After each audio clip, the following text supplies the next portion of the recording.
Ya está en el aire Juan Manuel Cao. A fondo.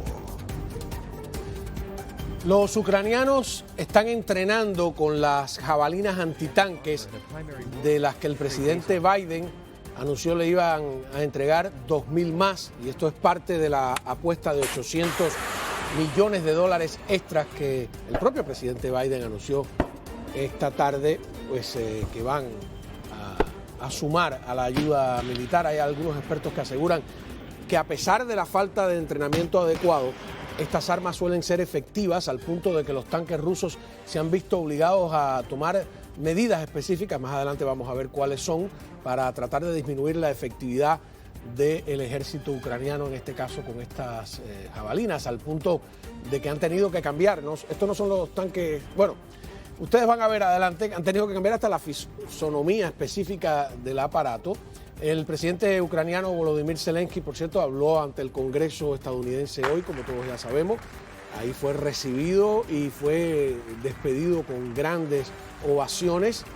Y además reiteró su pedido de apoyo aéreo. Ayer había hablado ante los legisladores canadienses. Es pues una situación bastante interesante. El presidente Biden, y se está hablando ya de Putin como un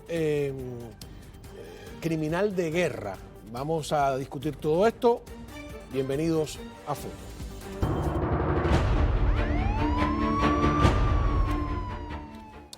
Bueno, muy bien, vamos a presentar a nuestros invitados. Tenemos al coronel Octavio Pérez, coronel retirado del Ejército de los Estados Unidos, pues ahí en la pantalla, para más adelante enseñarnos exactamente estas armas que tienen muchas curiosidades desde el punto de vista técnico. Gracias por estar con nosotros, coronel. Gracias por la invitación. Tenemos en Argentina a Mariano Causino, ex embajador de ese país en Israel y en Costa Rica, que estuvo hace poco aquí también en nuestra mesa, está desde Buenos Aires.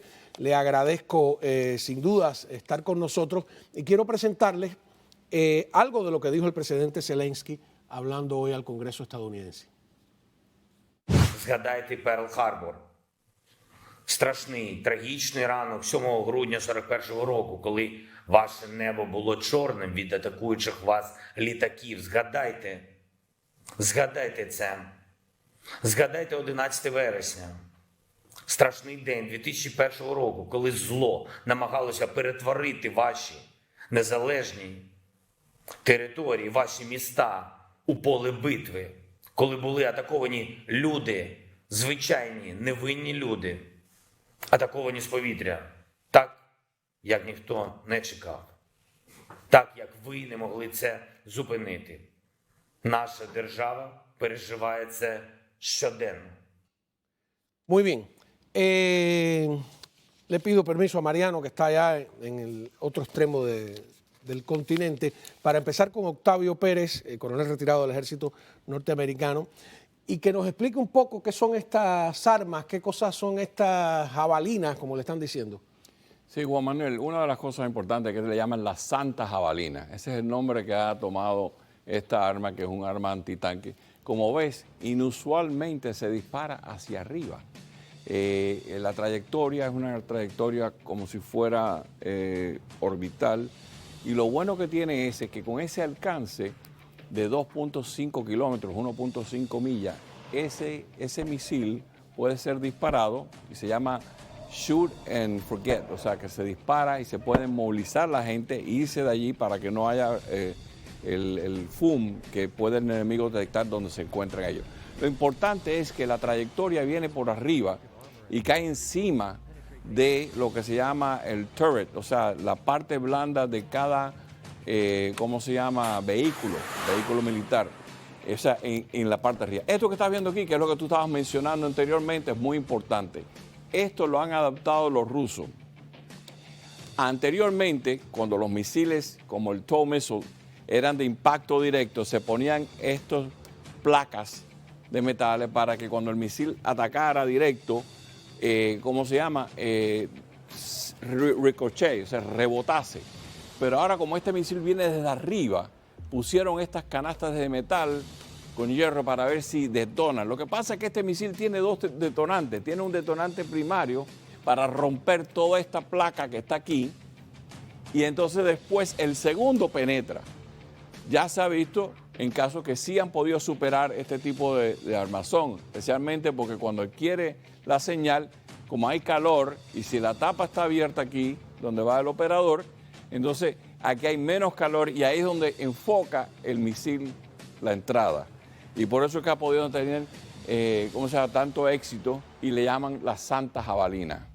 Y ahí es donde estamos viendo esto que están haciendo los rusos para tratar de combatir lo que llaman countermeasures, contramedidas, para que la jabalina no sea, tan efectiva como lo está haciendo en este momento. Bueno, muy bien, pues, coronel, súmese a nuestra mesa. Uno de los argumentos de la administración Biden es que los aviones no serían tan efectivos como piensan los ucranianos. Supongo que la administración está y los militares aquí en Estados Unidos divididos en esas opiniones, que la guerra es más terrestre que aérea, etcétera, ¿no? Pero yo quería preguntarle al ex embajador de Argentina en Israel y en Costa Rica, Mariano Causino, el impacto de esto, ¿cómo verían los israelíes, sobre todo, por ejemplo, ahora que están por el tema del petróleo haciendo un acercamiento a Arabia Saudí o Saudita? La posición de Israel no la entiendo muy bien. Bueno, el gobierno de israelí, encabezado por el primer ministro Naftali Bennett, ha iniciado hace unos 10 días un intento de negociación de alto nivel a través de un viaje que realizó el primer ministro a Moscú para entrevistarse con el presidente Putin y después con un traslado a Berlín, donde tuvo un encuentro con el canciller Scholz, y una comunicación permanente con el presidente ucraniano Zelensky. Esa negociación fue, por supuesto, coordinada con el gobierno norteamericano, al punto que en una reunión en Latvia, el secretario de Estado Blinken mantuvo una entrevista con el canciller israelí Yair Lapid, en la que el jefe de la diplomacia americana le agradeció el esfuerzo israelí. Ahora, la posición israelí ha sido prudente, ha sido una visión relativamente conservadora, en el sentido de que Israel ha condenado junto a la comunidad internacional, por supuesto, el ataque y la violación de la soberanía estatal ucraniana, pero no ha asistido militarmente a Ucrania como pretendían las autoridades de Kiev, en el entendimiento de que hay que comprender que Israel tiene una política de cooperación con Rusia, en especial por las operaciones que Israel hace en la frontera norte, en el Líbano y sobre todo en Siria, donde la posición rusa es muy importante y donde están comprometidos sus intereses de seguridad y el complejo vínculo que Israel mantiene con la República Islámica de Irán y sus aliados. Ahora, el hecho de que Zelensky sea judío, posiblemente el único presidente fuera de Israel que es judío, ¿tiene algún peso a la hora de tomar decisiones? Bueno, seguramente sí. Por otro lado, también hay una colectividad judía todavía en Ucrania, pero lo que es decisivo para analizar la política exterior del Estado de Israel son sus intereses de seguridad, y los intereses de seguridad de Israel tienen que ver con el interés vital de mantener la integridad de su territorio y la posibilidad de desarrollar su vida en una geografía extremadamente complicada, en la que el centro del conflicto principal que hay en Medio Oriente es el que enfrenta a Irán y sus aliados y a las monarquías del Golfo, básicamente Arabia Saudita y los países del Golfo Pérsico y el eje sunita, con los cuales Israel tiene una gran relación, sobre todo a partir de que hace 40 años logró la paz con Egipto, y paz que después logró ampliar a Jordania y recientemente a través de los acuerdos de Abraham con Emiratos, con Bahrein, con Sudán y con Marruecos. Vamos a ver el momento en que el presidente Zelensky se refiere a este tema del área de exclusión aérea. Створити над Україною безпольотну зону. Хіба це забагато? Це врятувати людей. Гуманітарну безпольотну зону, умови, за яких Росія вже не зможе щодня і щоночі тероризувати наші мирні міста. Coronel, él se ha mantenido en esa posición y está dividida la opinión dentro de las fuerzas norteamericanas sobre si es conveniente o no. Su experiencia, ¿qué cree usted? Bueno, volvemos al miedo de que esto pudiera ser un encauzamiento para él decir que están en guerra, porque cuando tú haces un área de no exclusión aérea, aunque la hicimos en Irak, después de la primera guerra del Golfo, en el sur, para proteger a los chiitas y en el norte a los kurdos, pero nosotros habíamos ganado la guerra y podíamos imponer ese tipo de no-fly zone, zona de no volar. Pero en este caso, ya eso sería un poco más de ser neutral. Ya tú estás tomando un bando, ya estás prohibiendo los aviones de ambos países, o sea, nadie puede volar en esa área. Hoy por hoy, los rusos han disparado más de 850 misiles cruceros y han hecho mucho daño con los aviones cazabombarderos que le han tumbado bastante los ucranianos, pero al no tener eso, ya la ventaja se tiene que pelear la batalla en la tierra. Por eso que Zelensky continúa diciendo, déjanos batallar en el terreno, pero límpianos el área, ¿cómo se llama? El espacio aéreo. El espacio aéreo, para que sea una batalla más anivelada a nivel del terreno. Hay militares que dicen no, que se debería, porque como él dice, esto es una cuestión humanitaria. Hoy acaban de disparar en Mariupol a un teatro donde habían niños.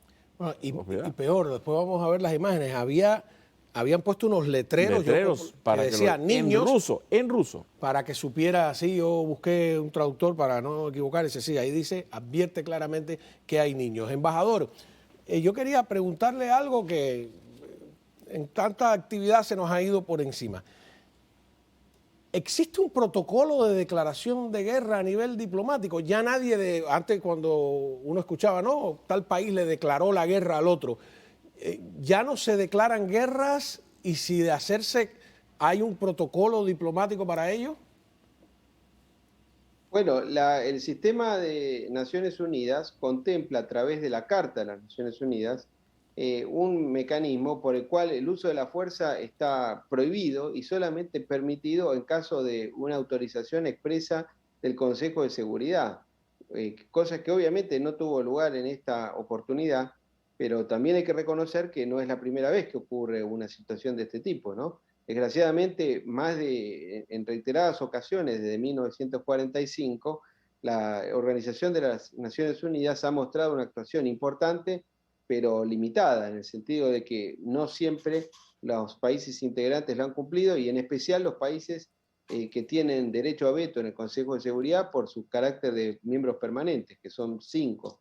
Obviamente los Estados Unidos, la ex Unión Soviética, Rusia, Francia y el Reino Unido. Vamos a una pausa y otra cosa